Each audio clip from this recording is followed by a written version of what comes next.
Let me ask you something. Have you ever been told something like, "You're too emotional. Calm down. You will never do anything remarkable in your life"? Or even worse, got shamed because of the way you look or dress? Yeah, it hurts. And even when you pretend it doesn't, it messes with your head. You keep thinking about it. You feel angry, bothered, maybe even ashamed, all because of someone else's words or behavior. But here's the thing. After you know the three things I'm going to share in this video, you could live with someone like Sheldon Cooper from The Big Bang Theory and still be completely unbothered because even Leonard wasn't doing a great job. But you'd stay calm. Because once you understand these three things, nobody can get under your skin. Not your boss, not even a crazy person pretending to be normal on the highway.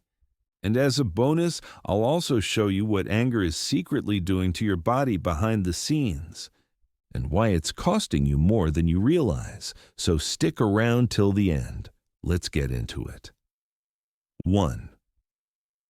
Realize that people can only meet you at their level of awareness. Let me tell you something that will instantly give you peace. People can only meet you at their level of awareness, not yours. Not everyone's playing with the full deck. Some people are just walking around with low emotional intelligence, limited perspective, or plain old immaturity. And trying to reason with them is like trying to explain Wi-Fi to someone who thinks humans only use 10% of their brains. Let's take road rage, for example. You're driving on the highway, minding your business, and suddenly, someone cuts you off, slams their horn, throws the finger out the window, and speeds off like they just won a race. Now, you have two options. Option 1. React, yell back, speed up, flash your lights, follow and cut them off at the next junction, probably with a tire iron. Or option 2, laugh a little, shake your head, and realize that this person is clearly overwhelmed. Maybe they're dealing with stress, insecurity, or just don't have the emotional control to respond like an adult. When you respond to someone like that, you're lowering yourself to their level. You're saying, "Hey, I know better, but I'm still going to play dumb just to match your energy." That's like seeing a toddler throw a tantrum and deciding to throw one too, just to feel seen.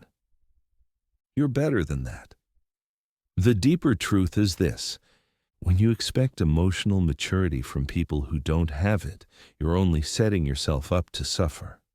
People can't give you what they haven't developed inside themselves. So if someone is rude, manipulative, or emotionally unstable, don't take it personally. It's not about you. It's a reflection of how far they still have to go. The more you understand this, the more unbothered you become. You stop reacting. You stop matching energy. You start choosing peace, not because you're weak, but because you're wise. 2. Ego is the real root of most anger, not the other person. Here's something we don't like to admit, but it's true. Most of your anger doesn't come from what someone did. It comes from what your ego felt about it. See? Your ego wants to be respected. It wants to be admired. It wants to be right. So the moment something threatens that, even slightly, it lashes out. Someone cuts you off in traffic. Your ego doesn't say, "Maybe they're in a rush." It says, "They think I'm soft. Let me show them who they're messing with." Someone disagrees with you in public, your ego doesn't say, "No big deal." It screams, "They just embarrassed me. I need to put them in their place." Let me tell you about something I witnessed personally, and it stuck with me. There was a road rage moment, but not the usual kind. A driver was simply passing by, not speeding, not being reckless, just driving like normal. Out of nowhere, a random pedestrian on the other side of the road picked up a rock and threw it at the car. Now here's the thing. The rock didn't break anything. No dent, no scratch, no real damage. If the driver had taken a deep breath and just kept driving, he would have been fine. Annoyed maybe, but safe. He could have stopped the car, confirmed, and if nothing was wrong, get back and drive away. Instead, his ego snapped. He made a U-turn, crossed over, chased the pedestrian, and in the heat of the moment, ran him over. All because he felt disrespected. That wasn't anger. That was ego out of control. Now, of course, that's an extreme case, but how often do we do the same thing on a smaller scale? Someone makes a comment, and instead of walking away, we get defensive. Someone posts something online, and we let it ruin our whole day. Not because the person was right, but because our ego couldn't take it. Here's what humility does differently.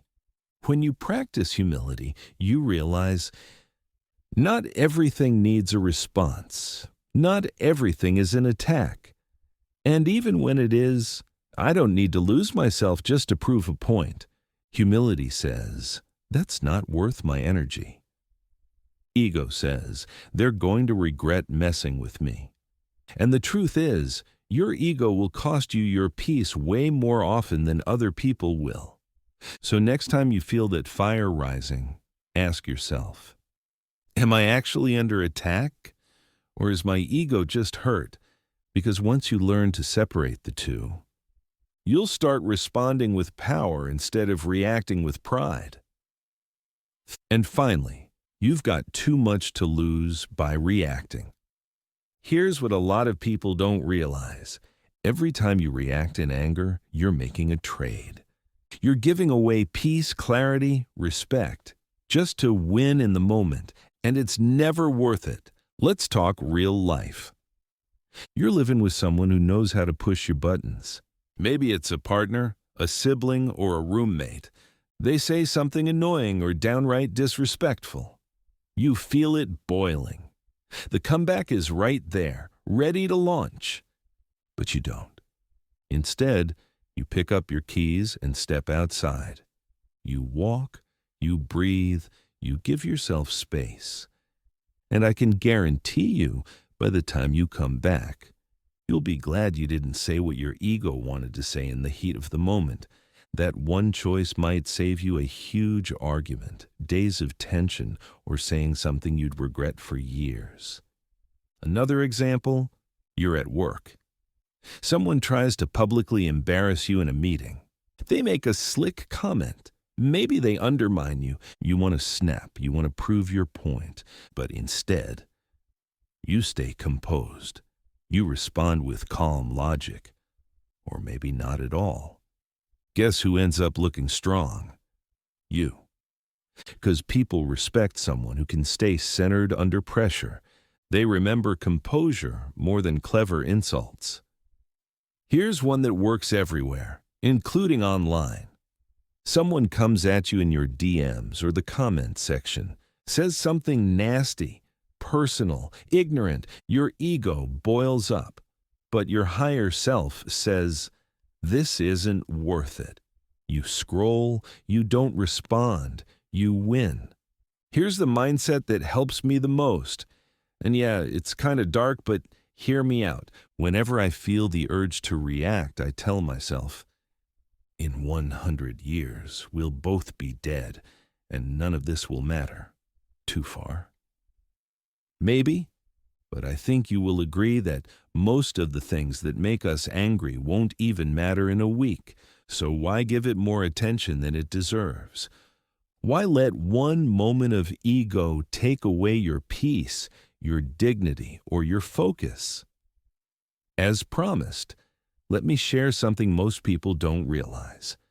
When you constantly give in to anger and lose control, you're not just harming your relationships or your peace of mind. You're also harming your body in ways that can quietly break you down over time. Every time you get intensely angry, your brain sounds the alarm. It sends signals to your adrenal glands, which then flood your body with cortisol. your main stress hormone. Now, cortisol on its own isn't always bad. In real emergencies, it helps us respond quickly. But when you keep getting triggered by small things, arguments, disrespect, petty drama, and your body keeps releasing cortisol over and over again, that's when it turns into a problem. High cortisol levels over time can leave you feeling drained. Your sleep starts to suffer, your appetite changes, and your body begins storing more fat, especially around your midsection. You may notice your blood pressure creeping up.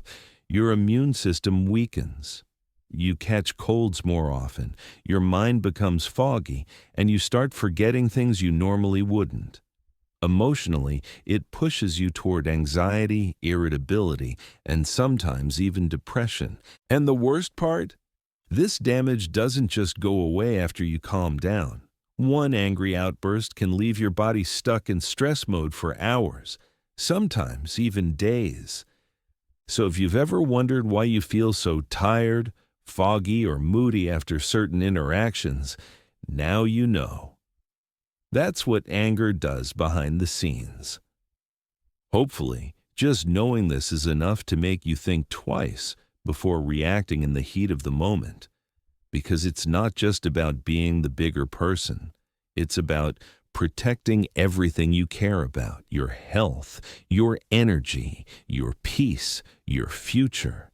You've got way too much to lose. If you found this video helpful, please give it a like so it can reach more people who need to hear it. And don't forget to subscribe to the channel. There's a lot more coming your way that can help you become calmer, sharper, and stronger in the ways that truly matter. Thanks for watching. And most importantly, go protect your peace. It's worth more than any comeback.